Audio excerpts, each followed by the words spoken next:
Miss Natasha Hart for services to sport in East London. Say that carry a basketball, not a blade. It's a Empathy, integrity, and consistency. thought there is no longer that this would not just be an initiative, but this would be a responsibility. Well, young people need direction, need a guidance. Some people build careers, some people build organizations, but very few build lives that change other people's futures. Today, I'm speaking to someone who did exactly that. Today's celebration and conversation is with Miss Natasha Hart MBE, who is the founder of National All Star Skills Academy in London, and she's a 2012 Olympic Torchbearer and a recipient of an MBE for her services to sport and young people in the East London. So, from starting at a grassroots level to building a movement that has guided young people away from crime towards purpose, discipline, and opportunity, her journey is a powerful example of leadership in action. She also joins us as a peace and cultural ambassador and patron for the World Leaders Summit UK chapter. And Natasha, it has been an absolute pleasure to have you today amongst us. And so you didn't just build an academy, but you build a pathway for people who didn't even know they had one. They had one, and I want to begin there. Just that I'll just start saying that. Let me start with this. I'll say that when you first began, were you trying to build something big, or were you simply being where help was needed? Hi, everyone. It's a pleasure to be here today. And what a wonderful opportunity to be involved with the World Leaders Summit and the 16th World Leaders Summit. When I started the charity back in 2006, it wasn't planned at all. I was simply taking my two boys, two children in the park to teach them a game of basketball. So after 2-3 weeks, they invited their friends, and there was 30 or 40 young people running with my two. So I didn't realize young people want to belong to something. So none of this was planned. 20 years later, we're still saving lives, and having a barrier of 100,000 lives being saved is a massive achievement for NASA. All right, that's great. So you started this as a mother. You said you're teaching your sons the basketball, and when did it shift from something personal, that is teaching your sons, to something much bigger? Almost straight away. I didn't realize there's so many young people want to belong to something, and they want to play national league teams. First team that we enter in the national league, we won national championships. Then there was a women and girls. Then we start showcasing our programs into schools, involving more young people on a project, and so on. So we grow each year. So when you talk about young people, so what did you see in the young people at that time that made you realize that work is not optional but it is necessary? Well, young people need direction, need the guidance, they need opportunities, and this is what we did So for them. yeah. So was there a moment where you thought there is no longer that this would not just be an initiative but this would be a responsibility? Again, almost straight away, I'll give you a quick example. We have our forefront project, Carry a Basketball Not a Blade, CABNAB, which was launched with Sir Stephen Timms, MP, and our patron back in 2008. And the program is still going really strong, covering several thousand young people um, per year, um, supporting them with the workshop against the knife crime. So when we done the questionnaire back in 2006, 9 out of 10 young people were carrying a knife. And when we asked the question why, so the answers was protection, fashion, and um, whatever is coming. I mean, command, protection, fashion. What they didn't realize is the consequences, and that's where we stepped in and roll out the program, Carry Basketball Not a Blade. Okay, so sometimes I'd say that purpose doesn't begin with a plan, but it begins with paying attention. So sports was has been a transformation for many people, and you've built a journey on that. And a lot of people see sports as entertainment, but you've used it as a transformation. So, what does sport really give to a young person beyond the game? Well, sport is a really helpful tool. For us, sport was a hook. So, sports is responsibility, timekeeping, confidence building, meeting new friends, turning up on time. So, it teach you sport basically teach you all the life skills that you need in life. So when you meet a young person who is at risk at any kind of place, so what do they usually need first? Would that be structure or a belief or an opportunity or simply someone who listens to them? We have several different programs. So we work with referral. If young people walk in through the doors, first of all, the coach will do an assessment. So what kind of need is there? What do you need? What would you like? Again, depends on the age, boy, girl. We do a lot of workshops as well. Workshops. Preventing a knife crime, broaden their horizons, talking to them about healthy eating, qualifications gaining, job interviews, CV writing. So it's a various topics that we roll out for young people. So when you talk about specifically about night crimes and young generation being involved in that at a younger age, so you worked around issues like the knife crime, the gangs, and the mental health. So what do you think society still misunderstands about young people when they go down those paths? Mental health is a massive issue. So when COVID hit the UK, so the young people struggle with a massive mental health issue. So we equip young people. So we start, doing sessions online, sports sessions online. It was very, very hard to keep young people focused. Everything went online.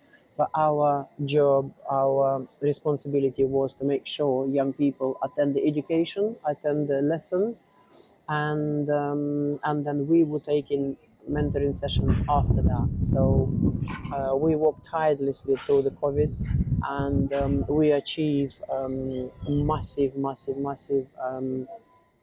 That you helped the younger generation during the times of COVID as well, where mental health became a very big issue because people were just locked down into their homes. Yeah.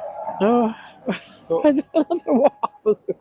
My hair, sorry. Yeah. no worries. So, your message, particularly about your journey as running a sports academy, you say that carry a basketball, not a blade. It's a powerful one. So, but what is the deeper problem that message is trying to solve? Uh, this message is career basketball, not a blade, is a powerful message to let young people know, to make them understand the consequences of a knife crime. So not every young person aware what will happen if you carry the knife. So we are there to help.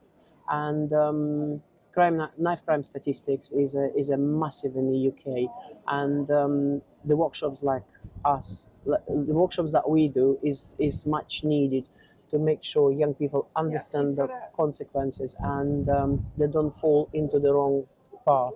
So that's we will set up, training sessions, educational workshops, games, fun and games, even meeting the Met police officers, a question time. So we have a lot, to offer young people. So, ma'am, you received an MBE for your work, and so I just want to ask you that did that feel like a recognition, or did it feel like a greater responsibility for you?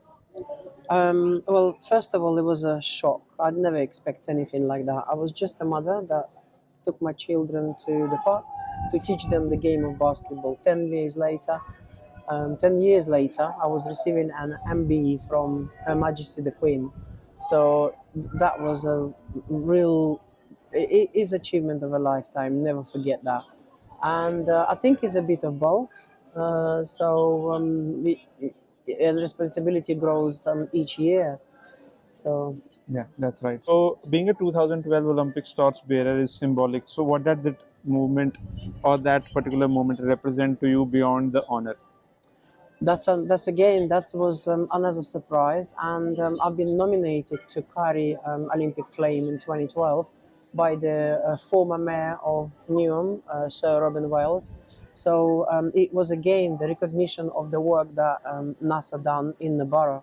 So again, it's an opportunity of a lifetime and the memories of a lifetime as well. So. So you built your name through impact and no noise, nothing like that. How do you stay grounded in real work or in the real world, and that how does that reward your visibility? I love the work that I do. My passion, young people, is my passion. And when I see the young person succeeding, for example, going to the Oxford University, recently we have young people going, attending the Oxford University, studying medicine, or going to a law school, and feedback that, if it's not for basketball, if it's not for NASA, we wouldn't have achieved what we achieved today. So this is my payback. Oh, that's great. So I'd like to ask that what does leadership look like when it is not about speaking on a stage, but showing up consistently for people who depend on you? Be it serving the people in your sports academy, or be it helping your mother, or be it helping your family, however you would want to take that collectively as a leader. I think give back, share the knowledge and advice. It's really vital because through the years you collect a lot of stories, you collect a lot of um, um, impactful sessions and impactful things that you done throughout their journeys, and you learn from it. And so give back, I think, is the greatest thing.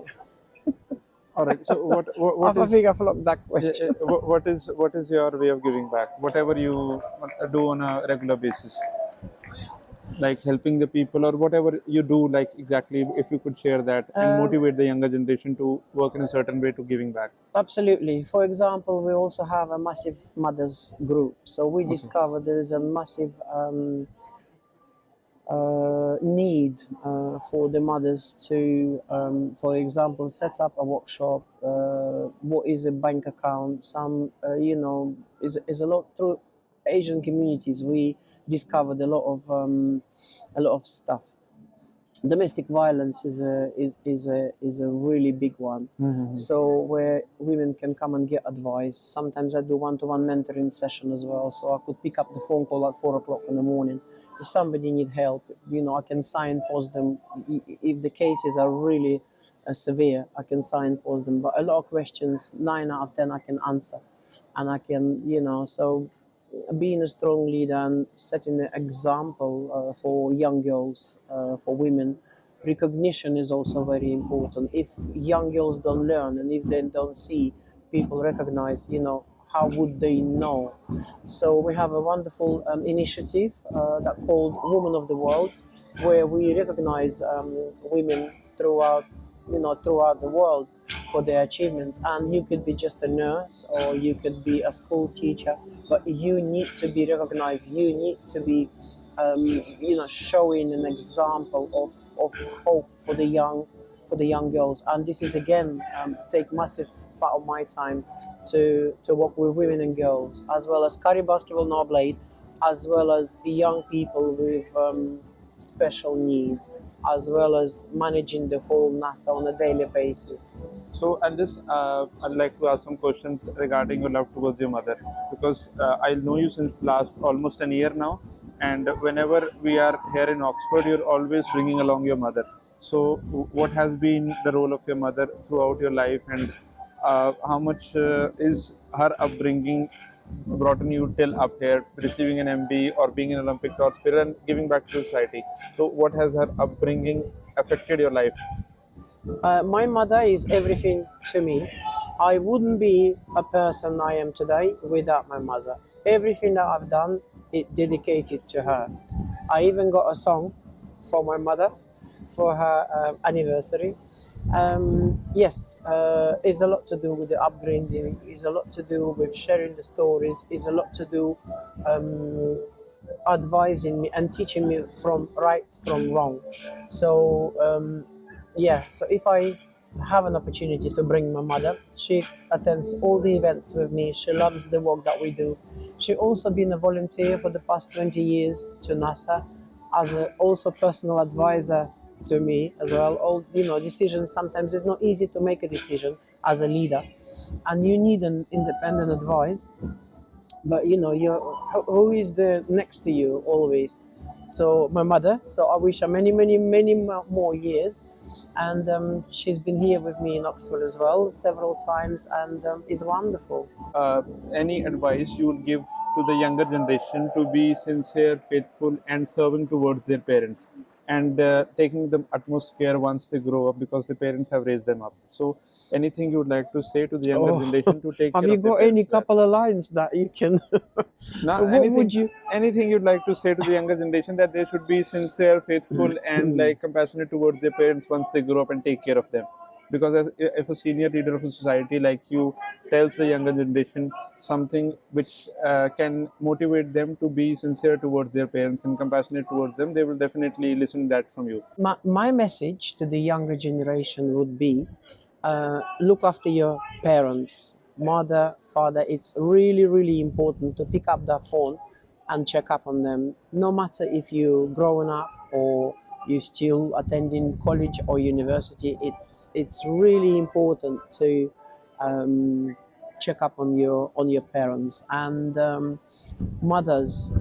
Please remember, mothers, they don't have no holidays, they don't have pay rise, they have 24/7 responsibilities bringing you up. So at least what they deserve is for you to look after them, take care of them. So we just do a short rapid fire, and we will just conclude the video podcast after that. So, ma'am, what would be the top three qualities of a strong leader as per you? Empathy, integrity, and consistency. All right, and top three mistakes adults make with the younger people. Not listening enough, understanding their potential, and trying to control instead guide. And one word that defines real impact as per you. Transformation. And what would you choose, talent or discipline? Discipline, because talent without consistency doesn't sustain impact. All right, and what would be your one message to the next generation? Believe in yourself, stay rooted, never give up. All right, so Ms. Natasha, your journey is a reminder that real impact doesn't come from position, it comes from purpose, consistency, and care. Thank you for not just building programs, but building lives. Thank you for being with us. Thank you for having me. Thank you. Really? It was much more relaxed than I thought it would be. She was very, very, shall I say, informal. It wasn't extremely natural in any way. It was just a nice chat, a nice conversation with someone which I found extremely, extremely nice and something to remember.